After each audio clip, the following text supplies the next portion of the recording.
Hi, Jason Dixon with Newberger & Company here for your training tip for Tuesday.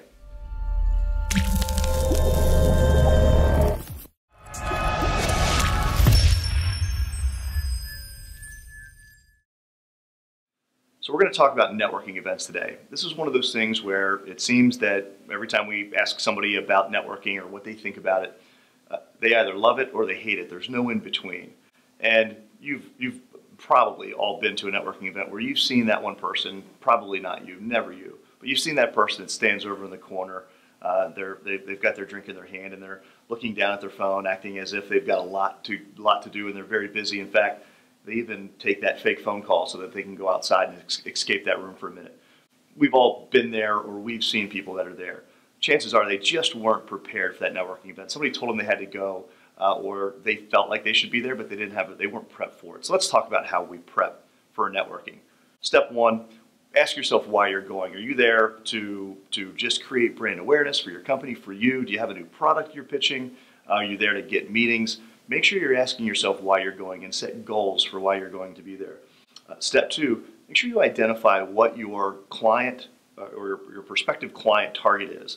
Know them by industry or by title, or better yet, know them by name so that if asked, you can shout out those names. You can, in a moment's notice, point out exactly who you're after.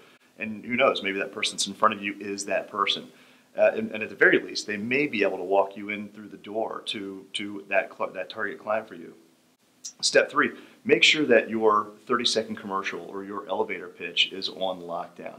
And make sure you've got a couple of different versions of it at the ready, depending on the role or the person you're talking to. Make sure you're confident in what you're delivering. The more confident you are in that messaging and in that pitch and that commercial, the better it's going to sound and the more likely that the person that you're delivering that message to is going to receive it.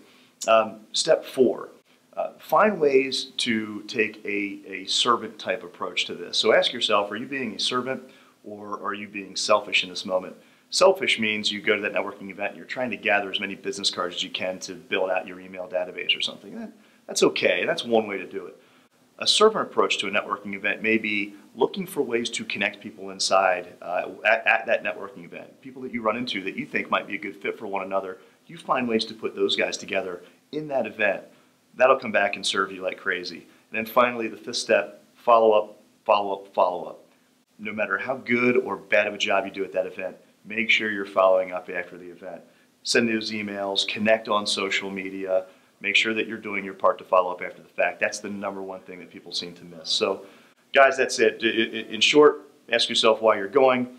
Make sure you understand who you're going after while you're there. Make sure you're ready to present yourself effectively, and make sure you're finding ways to be a servant in those moments.